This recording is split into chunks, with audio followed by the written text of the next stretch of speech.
So, good morning. Today, I want to look at a basic concept at the beginning of Economics Unit 2 for International A Level at Excel Pearson. This is macroeconomics.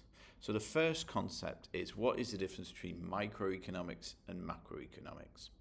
So it's pretty straightforward in that sense that microeconomics will focus on individual firms or individual markets, whereas macroeconomics really looks at an entire country, an entire economy, and how it is performing.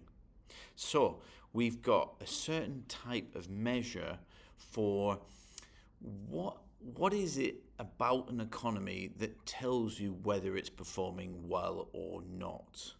And we're going to look at four main measures to begin with. The first one is economic growth. So we measure the size of the economy. The most basic way of measuring the size of the economy is through what we call the output method, the calculation of gross domestic product, or GDP. Sometimes you'll see what we call a nominal figure. Sometimes you'll see a real GDP figure.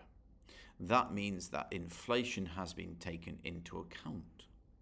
Also, you may see real GDP per capita. Per capita means we've taken into account the size of the economy in relation to its population. So be aware that there are slightly different ways of measuring the size of the economy. The most obvious is a basic GDP figure. And one of the ways of understanding if an economy is performing well is to look at the GDP growth rate. That means the percentage rate at which the economy is growing, the output of the economy. Okay, and that's the first measurement, really. We'll say, okay, well, this economy has grown by 2.5% in the last year, or it's grown by 0.2% in the last quarter, or it's grown by minus 0.3% in the last month. And it gives us an idea of how that economy is progressing in terms of its overall output, its size. Okay, that's number one. Number two, we'll consider inflation. Now, a government is really looking for a low, stable inflation rate.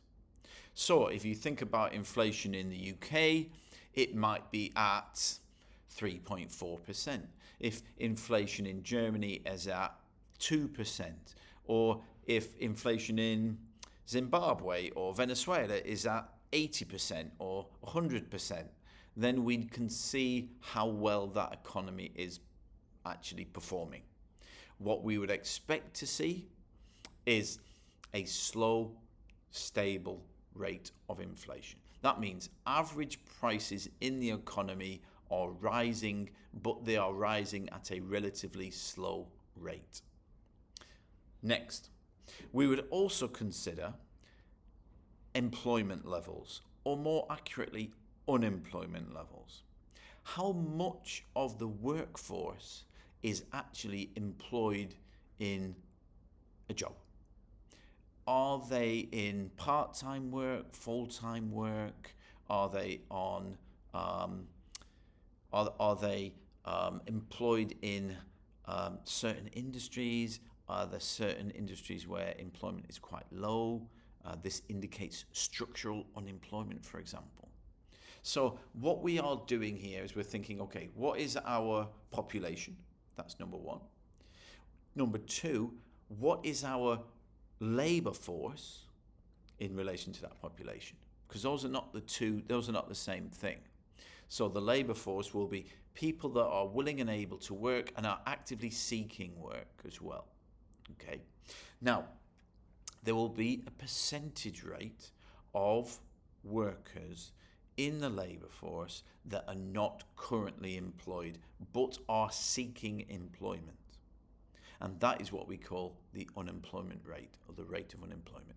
Again, a government wishes to keep a relatively low, stable unemployment rate. And that is one way to measure if an economy is being efficient at allocating its resources or not. Next, balance of payments. Now, balance of payments looks at what is the um, relationship between the imports and the exports in your economy. So, if you think imports is spending and exports gives you revenue. So, what is the balance between those payments? Are you receiving more money from exports than you are spending on imports? And that gives us an indicator of whether you have a balance of payments deficit or a balance of payments surplus. Again, a deficit is not necessarily a bad thing, and a surplus is not necessarily a bad thing. Okay? What you want is a relatively controlled, stable balance of payments. What you don't want is to have very large persistent deficits or very large persistent surpluses. Okay, so to see how well an economy is performing, you can also look at the flow of money from imports and exports. And those are the areas that will give you an indicator of whether an economy is performing well or not. There's two other things that I want to mention today. Number one is when a government is spending money on public services, it wants to have a balanced budget. Okay, so it doesn't want to spend a lot more in government spending than it is receiving in taxation, because the deficit, the difference, is made up by borrowing. And this can lead to the increase in national debt. And the second area that I want to add to that list of things is how well is your income distributed amongst your population?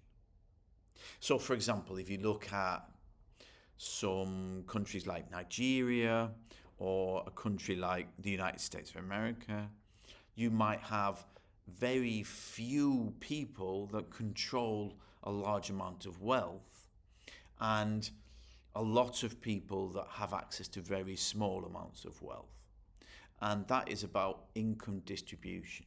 And a government is going to really consider how well is the income distributed within its population. And that will give us an indicator of how well the economy is performing as well. So if you look at somewhere like Sweden or anywhere in Scandinavia, you'll see that incomes are relatively equal. Not entirely equal, but relatively equal. Whereas in certain countries, there are a minority of wealthy and a large amount of people that are not very wealthy. Okay, and that's another indicator of how well an economy is performing.